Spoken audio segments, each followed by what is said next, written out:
The rain pelted against my face as I watched them dump my life's work onto the curb. 8 years of sketches, paintings, and dreams tossed out like yesterday's garbage. My ex-husband Xavier stood there with his perfect hair getting wet, while his mother Edith directed the destruction with her signature sneer. "Worthless scribbles," Edith declared, kicking one of my portfolios into a puddle. "The house needs to be cleared of all this clutter before the charity gala next week. My name is Marissa, and until yesterday, I thought rock bottom was signing those divorce papers. I was wrong." "Mommy?" My daughter Olivia tugged at my sleeve, her small face pinched with worry. "Why are they throwing away your pictures?" I squeezed her hand, forcing myself to stay calm. "It's okay, sweetheart.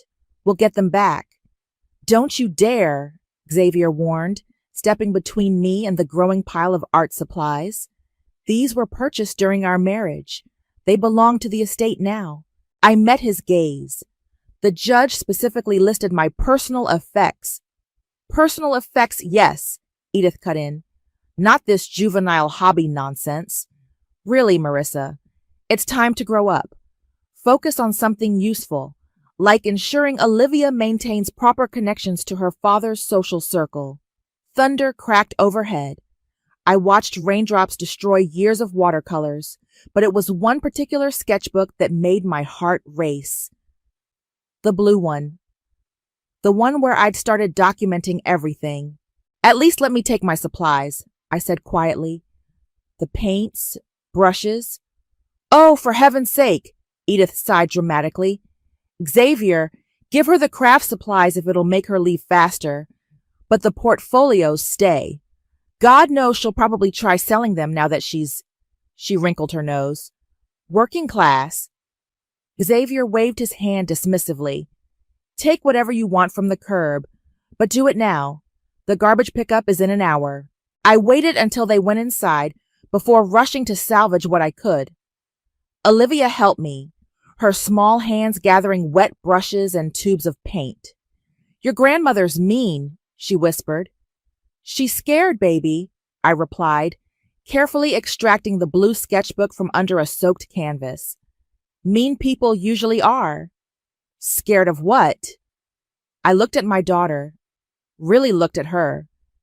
She had Xavier's dark hair, but my eyes, my artistic sensitivity, my ability to see what others missed. "Scared of the truth," I said, tucking the sketchbook into my coat.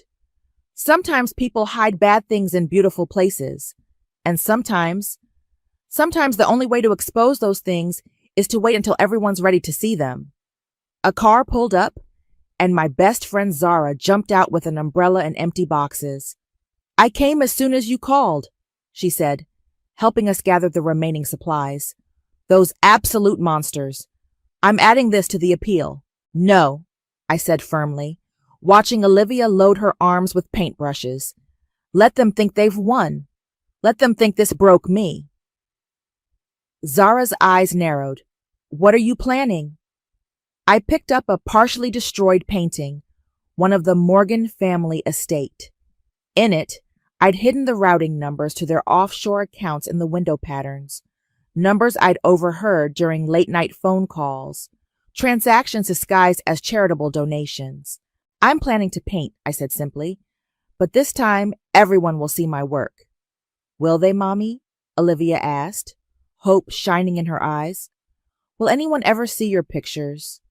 I touched the blue sketchbook through my coat, feeling its damp weight like a promise.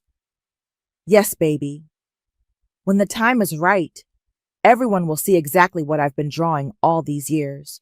We loaded everything we could salvage into Zara's car. As we drove away, I watched the Morgan estate disappear in the rearview mirror. The rain had stopped, and a weak sun was breaking through the clouds.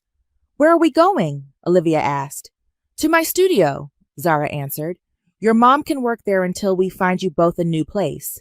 I nodded, already mentally cataloging which pieces I'd saved and which were lost.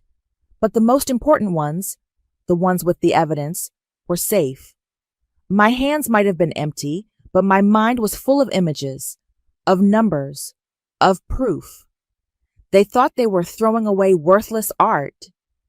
They didn't realize they were destroying evidence, but that was okay. I would recreate every piece, every hidden detail, every damning truth. And this time, I'd make them beautiful enough to hang in museums. Let them think they'd silence me. Art, after all, speaks louder than words. And I had so much to say. Miss Shelton, your work is extraordinary, Audrey gushed, her curator's badge catching the gallery lights. The way you layer meaning into each piece, it's unlike anything I've seen. 5 years had transformed my life completely. My latest exhibition in Tokyo had sold out in hours. Paris collectors were begging for commissions. And now, the Whitney East Museum wanted a retrospective. The coded elements are what fascinate me most, Audrey continued, gesturing to my newest piece, a sprawling canvas of interwoven geometric patterns. Critics keep finding new meanings, new symbols. I smiled, sipping my champagne. Art means different things to different people.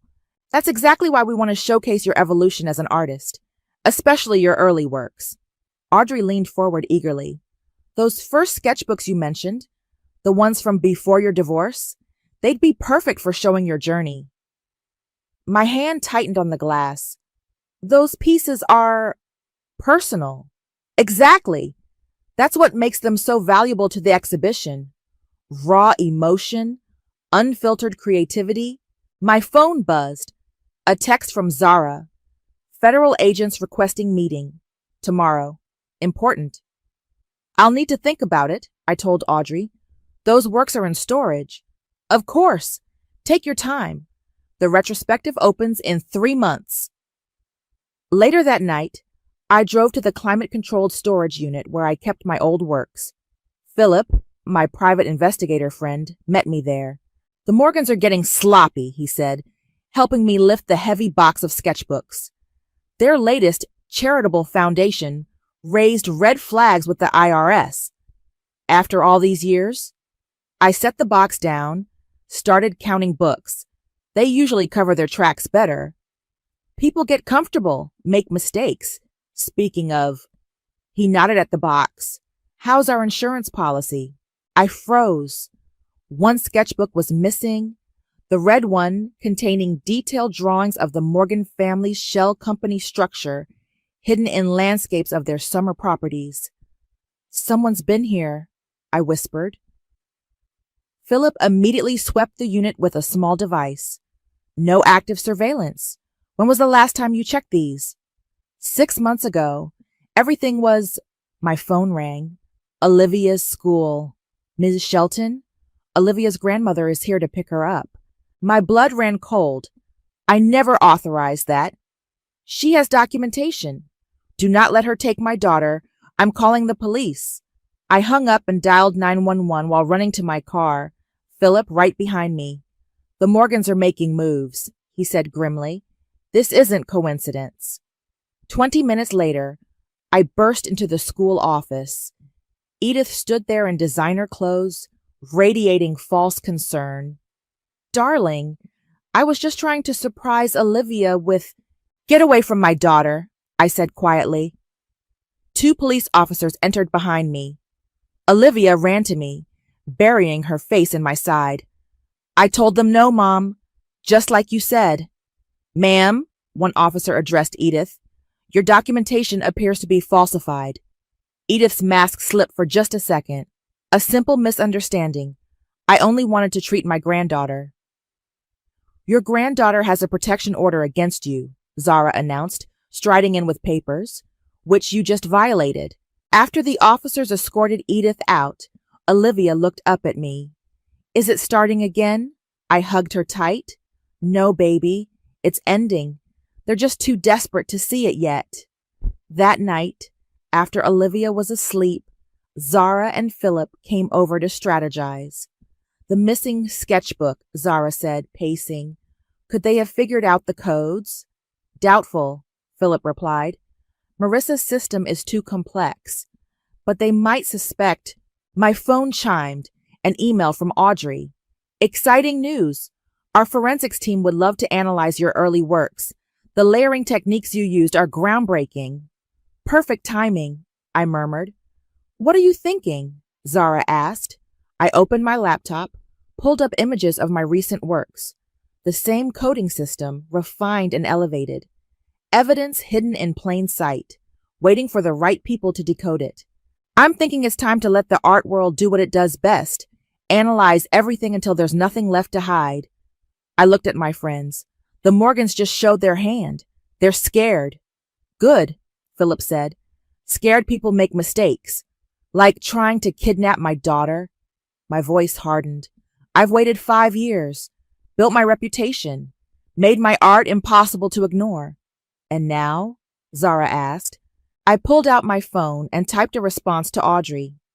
I would be honored to have my early works examined. When can we start? Now, I said, hitting send. We let the truth paint itself. But as I stared at the empty spot in the box where the red sketchbook should have been, I couldn't shake the feeling that someone else was already connecting the dots. Someone who knew exactly what they were looking for. Mommy, look what I found in Daddy's old study. Olivia waved a familiar leather-bound book. My heart stopped. It was one of my earliest sketchbooks, not the missing red one, but dangerous enough. We were at the Morgan estate for the first time in years, a family reconciliation meeting that Xavier had insisted on. I'd only agreed because Zara was waiting outside in her car, ready to call the police if we didn't check in every 30 minutes. Sweetheart, put that back, I said carefully, watching Edith's sharp eyes track my daughter's movements. But the drawings are so pretty. Olivia opened the book. Look, there's one of the beach house in Bermuda. Edith's teacup clinked against its saucer. That property wasn't supposed to exist on paper. Such fond memories, Edith said smoothly, but I caught the tension in her shoulders. Though I don't recall you ever visiting that house, Marissa. Xavier showed me photos, I replied. Many photos and documents, and overheard phone calls about money being moved through that property. Xavier entered the room, looking exactly as handsome and polished as he had 5 years ago.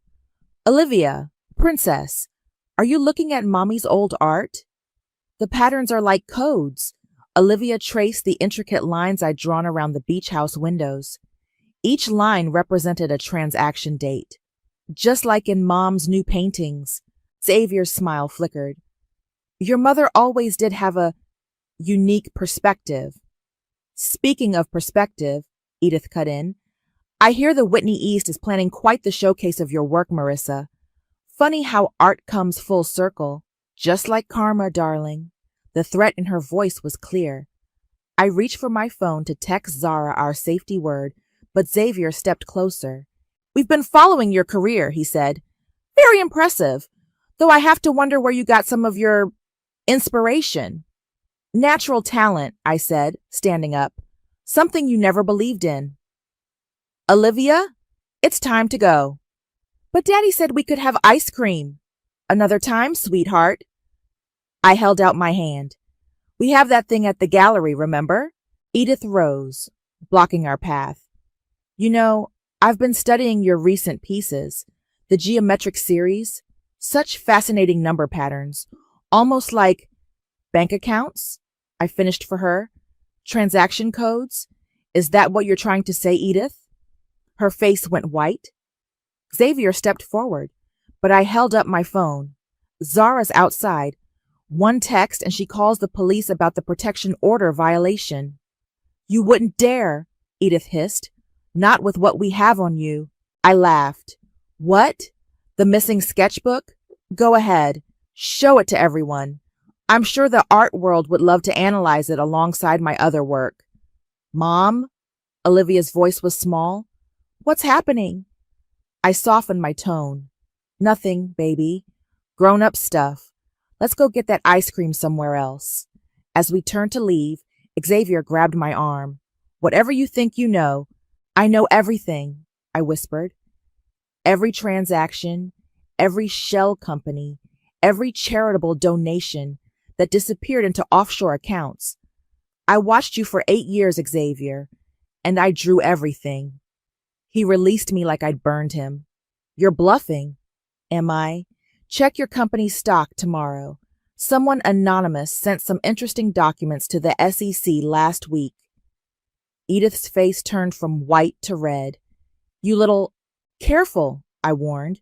Your granddaughter is watching, and she's old enough now to remember every word. I took Olivia's hand and walked out, my heart pounding, but my steps steady. In the car, Zara was already on the phone with our legal team. Did you really send documents to the SEC? She asked after hanging up. No, I smiled. But they'll spend all night trying to figure out what might have leaked. And tomorrow, the forensics team starts analyzing your early works at the Whitney, Zara finished, including that beach house sketch Olivia just reminded them about. In the back seat, Olivia was quiet. Mom, are we in trouble? I turned to face her. No, baby. But remember how I told you sometimes people hide bad things in beautiful places? Well, sometimes the people hiding things forget to look closely at the art on their own walls. Like the painting of the beach house in Daddy's study? Exactly. I reached back and squeezed her hand. You know what the best part is? I painted a new version of that house last year. It's hanging in the National Gallery now, and soon everyone's going to notice how similar they are. Zara's phone buzzed, a news alert about possible fraud investigations into the Morgan Family Foundation. It's starting, she said. I nodded, watching the Morgan estate disappear in the rearview mirror. No, it's ending. They just don't know it yet. But as we drove away, I couldn't shake the feeling that somewhere, someone was already piecing together my coded confessions. The only question was, would they reveal the truth to save the Morgans, or to destroy them? Mom, look what I made! Olivia held up a drawing, beaming with pride. My blood froze. She'd used one of my old stencils, the one I'd hidden patterns in, the one containing encrypted passwords to Xavier's hidden files. Where did you find that stencil, sweetheart? I kept my voice calm while texting Philip under the table. In your old art box. The patterns are so pretty. She pointed to the interlocking shapes. See? The numbers make flowers. Those weren't flowers. They were account numbers, dates, and routing codes I documented after discovering Xavier's laptop open one night. My phone buzzed. Philip. Morgan Foundation under scrutiny. Board members resigning. Xavier making large withdrawals. That's beautiful, honey, I said, carefully taking the stencil. But these are special tools for my museum work. Let's get you some new ones. The doorbell rang. Audrey stood there, practically vibrating with excitement. You have to see this, she burst out, rushing to set up her laptop. The forensics team found something extraordinary in your early works. My stomach tightened. Oh? The layering technique you used. It's not random at all. There are patterns, mathematical sequences. Look. She pulled up detailed scans of my old sketches. These numbers in the background, they follow specific banking protocols. How fascinating, I managed. That's not all. She lowered her voice. Some of these sequences match recently revealed offshore accounts in a major fraud investigation. The timing, the locations. It's incredible. My phone buzzed again. Zara, turn on the news now. I flipped on the TV. A reporter stood outside the Morgan Foundation headquarters. Sources say multiple board members have been served with federal subpoenas regarding allegations of charitable fraud. Oh my God, Audrey whispered, looking between the TV and my artwork. Did you know? Before I could answer, Olivia called from her room. Mom, Grandma Edith is calling me. I ran to her room, snatching the phone. How did you get this number? You think you're so clever, Edith snarled. Using your little drawings to destroy us? We made you. No, I said quietly. You broke me, then got careless enough to let me put myself back together. We'll sue you for corporate espionage, for theft of what, Edith? The evidence you illegally destroyed? The files you thought no one copied? Check your security footage from 8 years ago. I wasn't just sketching during those late-night business meetings you forced me to host. The line went dead. Audrey stood in the doorway, eyes wide. I think, she said slowly, we need to update the exhibition's security plan. My phone rang again. This time it was Philip. Xavier's cousin Deacon is trying to reach you. Says it's about a red sketchbook. My heart stopped. Put him through. Marissa? Deacon's voice was slurred. How did you know about the Belize accounts? The ones from 2016? I gripped the phone tighter. Those accounts weren't in any of my saved sketchbooks. They were only in the missing red one. Where did you see those accounts, Deacon? In your little book of secrets. He laughed bitterly. Found it years ago, thought it was nonsense. Until now. Want to know what else I found? The doorbell rang again. This time it was Zara, carrying a stack of legal documents. The FBI wants to talk to you, she announced. As a witness, not a suspect. They're particularly interested in your artistic documentation of the Morgan Foundation's activities. Audrey was still staring at my artwork on her laptop. The museum board is meeting tomorrow. They want to know if you'll agree to a joint exhibition with the FBI's Financial Crimes Unit. Apparently your coding system is unprecedented. I sat down, suddenly dizzy. 5 years of careful planning, of rebuilding my reputation, of waiting for the perfect moment, all accelerating faster than I'd expected. Mom?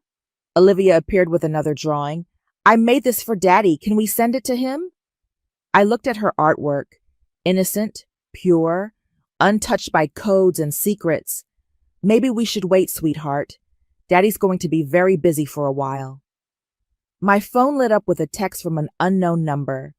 The red book was insurance. Now it's leverage. Meet tonight? What do you want to do? Zara asked, watching me closely. I looked around the room.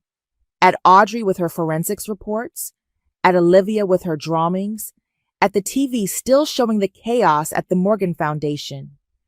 Everything was unraveling exactly as I'd planned, yet somehow faster and messier than I'd imagined.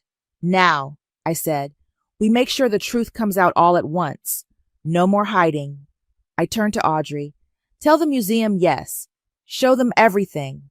Everything? She asked. I nodded, thinking of the red sketchbook and its secrets. Almost everything. Some art needs the right moment to be revealed. And that moment was coming sooner than anyone expected. The gallery buzzed with Manhattan's elite, all gathered for the preview of my retrospective. Champagne flowed as Audrey led groups through the exhibition, explaining the groundbreaking intersection of art and forensic accounting in my work. Your early pieces are extraordinary, a critic gushed. The way you embedded those financial records. Lies! Edith's voice cut through the crowd. She stood at the entrance, designer dress slightly askew, eyes wild. These are my paintings. The room fell silent. Security moved forward, but I held up my hand. Hello, Edith. Lovely to see you breaking another restraining order. You stole my work, she snarled, stalking toward me. I painted those pieces. You just added your little codes later. Audrey stepped between us. Mrs. Morgan, we have extensive documentation proving— She was nothing, Edith spat. A nobody who married into our family and spent her days doodling while we built an empire. An empire of fraud, I said quietly, built on stolen charity funds and broken lives. The crowd murmured. Phones came out, recording. You can't prove anything, Edith hissed. I smiled, gesturing to the walls. I already have. Every transaction, every shell company, every donation that disappeared. It's all here. Has been for years. You just never bothered to look closely at the art you called worthless. Security, Audrey called. Please escort Mrs. Morgan out. Wait. A man stepped forward. Deacon, Xavier's cousin, looking decidedly more sober than during our phone call. Let her stay. She should see this. See what? Edith demanded. Deacon pulled out his phone, projected something onto the gallery's presentation screen. My missing red sketchbook appeared, pages flipping digitally. I found this years ago, he announced. Thought it was just pretty pictures. But last month, I showed it to a friend in forensic accounting. Want to know what he found, Aunt Edith? The color drained from her face. You wouldn't dare. The Belize accounts? He continued. The ones Xavier set up after embezzling from the Children's Hospital Fund? It's all here. Marissa documented everything. Cameras flashed. Reporters scribbled notes. How did you know? Edith whispered, staring at me. About the accounts? You made me host your business dinners for years, I replied. Treated me like furniture while you discussed offshore transfers right in front of me. Did you think I was just sketching flowers? You'll regret this, she threatened, but her voice shook. Xavier's already talking to the FBI, Deacon cut in, trying to save himself, just like always. The gallery erupted in chaos. Reporters shouted questions. Critics huddled around my artwork with magnifying glasses. Edith stood frozen, watching her world crumble. Security, I said finally, please remove Mrs. Morgan and make sure she doesn't go near my daughter's school again. As they led her out, she turned back. I should have burned those sketchbooks when I had the chance. But you didn't, I replied. You threw them away, like you threw me away. Big mistake. After she was gone, Deacon approached me. I'm sorry it took me so long to come forward. I knew something was wrong, but family loyalty is complicated, I said. Thank you for doing the right thing now. My phone buzzed. Zara. FBI raiding Morgan Foundation offices. Xavier in custody. Olivia safe with me. You okay? Miss Shelton? Audrey appeared with a journalist. The Times wants to know. Was this revenge? Using art to expose fraud? I looked around the gallery, at my life's work, at the truth finally revealed, at the justice being served through brushstrokes and hidden codes. No, I said clearly, making sure the cameras caught every word. This was documentation. I saw crimes being committed and found a way to record them that couldn't be destroyed. That's not revenge. It's responsibility. And the missing sketchbook? Someone called out. Did you plan for that too? I met Deacon's eyes. He nodded slightly. Sometimes, I said, the truth finds its own way out, through unexpected allies and perfect timing. Later that night, after the gallery cleared, I stood alone with my artwork. Each piece told part of the story, not just of fraud and corruption, but of survival, of patience, of turning pain into power. My phone lit up with a message from an unknown number. You were right. Art speaks louder than words. X. I didn't respond. Instead, I took a photo of the empty gallery and sent it to Olivia with the message. Your turn now, baby. Paint your own story. Because in the end, that's what this was all about. Not just exposing the truth, but making sure my daughter grew up knowing that sometimes the quietest voices speak the loudest truths. Sometimes, all you need is a canvas and the courage to use it. They're selling everything, Deacon said, sliding a document across the cafe table. Properties, art collections, even the Aspen Lodge. Xavier's trying to move assets before they're frozen. I sipped my coffee, watching rain streak down the windows. And the foundation's accounts? Empty. Aunt Edith transferred what was left to accounts in Dubai last night. He leaned forward. But you knew about those accounts too, didn't you? They're in the red sketchbook. Show me. He pulled out the book, handling it carefully with gloved hands. I found it the day they threw out your art. It was raining, and I don't know why I took it. Maybe because Aunt Edith seemed so desperate to destroy it. I opened it to a page showing the Dubai skyline. Within the architectural details, I'd hidden account numbers and dates. How did you crack the code? I asked. I didn't. But after your exhibition opened, I showed it to a forensic accountant. He said your system was brilliant, hiding financial data in plain sight, using art elements as a cipher. My phone buzzed. Zara, federal agents want to move now. Give the word. Why are you really helping us, Deacon? I studied his face. The immunity deal? He laughed bitterly. I watched them destroy people for years.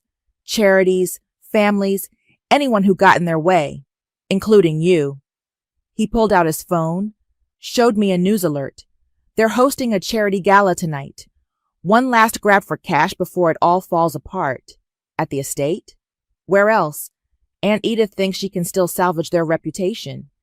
Xavier's invited half of Manhattan's elite. He hesitated. And Olivia. My hand tightened around my cup. He what? Called her school again. Said he's her father, has rights. I was already dialing Zara. Do it. Now. You sure? She asked. Once we move, there's no going back. They tried to take my daughter. Again. I met Deacon's eyes. You have everything ready? He nodded. The red book, the account records, everything's been copied to the FBI. They're just waiting for the right moment.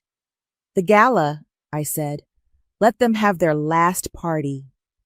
Hours later, I sat in Zara's car outside the Morgan estate, watching guests arrive in evening wear. News vans lined the street. The Morgan Foundation's charitable work was still headline material. Federal agents are in position. Philip's voice crackled through my earpiece. Deacon's inside with the evidence. Olivia's safe? I asked for the 10th time. At my house with my wife, Zara assured me, playing video games and completely unaware that her father's about to be arrested on national television. Inside the estate, I could see Edith holding court. Xavier charming donors. They looked untouchable, powerful, just like they had for years. Now? Philip asked. I thought of my art on the gallery walls, of my daughter's scared face when Edith tried to take her, of 8 years spent hiding truth in brushstrokes. Now, the raid happened fast. Federal agents swarmed the estate. News cameras rolled as Xavier was led out in handcuffs, Edith screaming about conspiracies and frame jobs. This is a mistake, she shrieked, catching sight of me. She fabricated everything. Those paintings are lies. The paintings, I said clearly, knowing the cameras would catch it, are just the beginning. Ask your son about the red sketchbook. Xavier's face went pale. You kept it? He asked Deacon.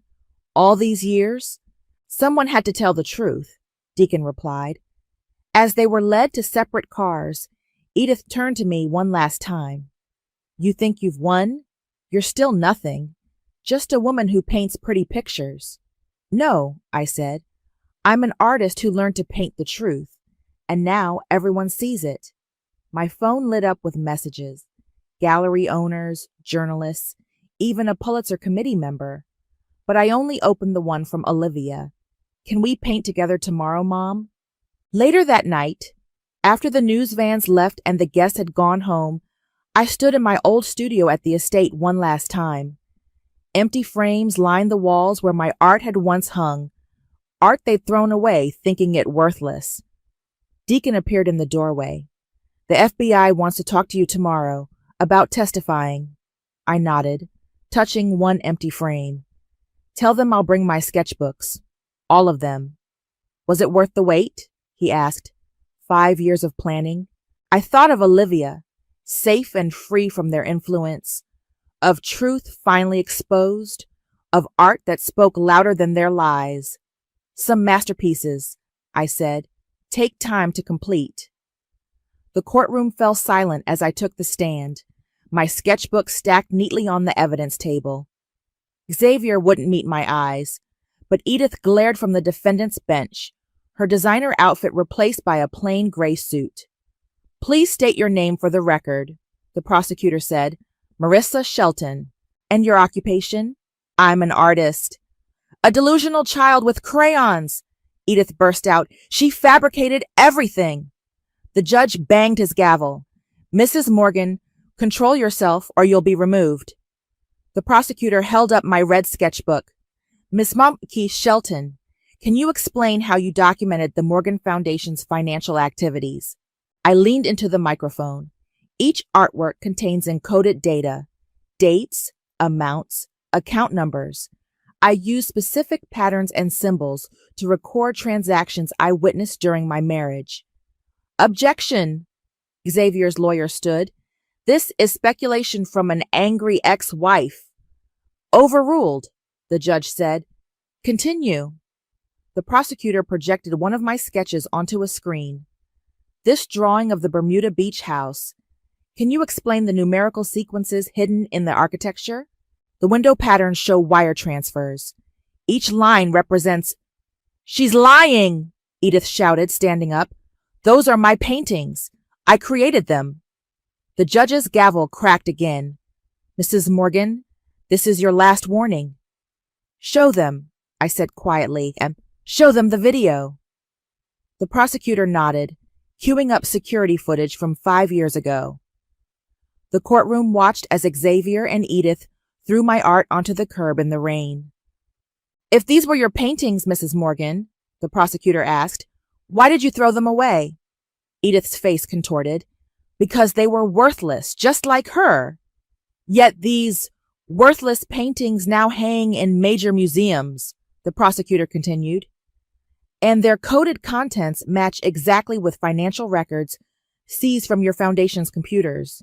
Xavier finally looked up, meeting my eyes. I saw the moment he really realized, that I'd never been the naive artist he'd dismissed, that every time he'd mocked my childish hobby, I'd been documenting his crimes. The defense would like to request a recess, his lawyer said quickly. Denied, the judge replied. Continue, counselor. The prosecution methodically went through each piece of evidence. My artwork matched against bank records, witness testimonies, Deacon's sworn statement. The red sketchbook's contents were particularly damning. You ruined everything, Edith hissed during a brief recess. We gave you a life of luxury. You gave me a cage, I replied, but you forgot to check what I was drawing inside it. The jury took only 3 hours to reach a verdict. Guilty on all counts, fraud, money laundering, embezzlement from charities. As the judge read the sentences, 15 years for Xavier, 12 for Edith, I felt no triumph, only relief. Outside the courthouse, reporters swarmed. Ms. Shelton, the Atlantic is calling your case The Woman Who Painted a Fortune and a Fall. Any comment? Will you continue encoding financial data in your artwork? How does it feel to bring down one of New York's most powerful families? I held up my hand. I didn't bring them down. Their own actions did. I just made sure those actions couldn't be hidden anymore. Zara appeared, pushing through the crowd. Olivia's watching the news. She wants to talk to you. I stepped away, taking the phone. Hey, baby. You did it, Mom. They finally saw your pictures. Tears pricked my eyes. They sure did, sweetheart. Can we go home now? I want to paint something. Of course. No more courtrooms. No more secrets. Later that evening, the New York Times posted their headline, Art World Stunner, How One Woman's Coded Paintings Exposed a Multi-million-dollar Fraud. Audrey called from the Whitney. The exhibition is completely sold out. People are fascinated by the intersection of art and justice. We're adding extra security for the crowds. Good, I said, watching Olivia paint at her easel, because I have one more piece to unveil. The final evidence? No, I smiled. Just a painting of my daughter, creating art without fear or secrets. Sometimes the simplest truth is the most powerful. My phone buzzed with a text from Deacon. Aunt Edith's Dubai account's frozen. It's really over. I looked at my daughter, her face peaceful as she mixed colors, and thought about power. Not the kind that comes from money or influence, but the kind that comes from patience, from truth, from turning pain into purpose. Mom, Olivia held up her painting. Is this one good enough for a museum? I hugged her tight. Baby, it's perfect just the way it is. No codes needed. Because sometimes the best revenge isn't revenge at all. It's living freely, creating openly, and letting your art speak its own truth. And this piece, I told the museum tour group, was the first one I created after the divorce. The painting showed a rain-soaked curb with scattered art supplies, but hidden within were the first codes that would eventually expose everything. "Mom," Olivia called from across the gallery, "come see what they did with my section."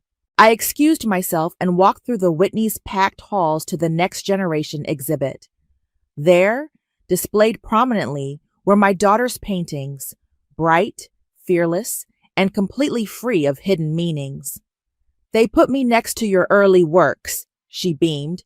"The curator said it shows artistic evolution." Speaking of curators, Zara appeared, her pregnant belly leading the way. "Audrey's looking for you." "Something about a documentary crew," I groaned. "Another one?" "People are still fascinated by the story," she shrugged. "Art, justice, revenge. It's catnip for filmmakers." "It wasn't revenge," I corrected automatically. "It was truth," Olivia finished. "We know, Mom. You say it like every day." A familiar figure approached. Deacon, looking relaxed in a casual suit. He transformed his portion of the Morgan fortune into a whistleblower protection foundation. "Quite a turnout," he said, surveying the crowd, "though I noticed certain family members couldn't make it." "Hard to attend from federal prison," Zara smirked. "Have you heard from Philip?" I asked. Deacon shook his head. "Last I heard, he was consulting with art crime specialists in Switzerland. Something about other families with secrets hidden in plain sight." "Miss Shelton," a young reporter approached, "would you comment on rumors that other wealthy families are having their art collections examined for hidden codes?" "No comment," I said firmly, "but I will say this. Art has always revealed truth one way or another. I just made mine a bit more specific." "Mom," Olivia called again, "these people want to know if I use codes in my paintings too." I walked over to where my daughter stood with a group of art students. "What do you tell them?" She grinned. "That my art doesn't hide anything. It just shows what I want the world to see." "Perfect answer." Audrey hurried up, tablet in hand. "Marissa, you need to see this. The Morgan Estate auction just finished. Guess who bought the property?" I looked at the screen and laughed. A children's art therapy foundation had purchased it. They planned to turn it into a space for young artists from underprivileged backgrounds. "Karma really does paint in bold strokes," Zara mused. "Speaking of bold," Deacon nodded toward the entrance. A guard was stopping someone. Xavier's lawyer, clutching papers. Our eyes met across the gallery. He held up what looked like an appeal document, but I simply turned away. "Still trying?" Deacon asked quietly.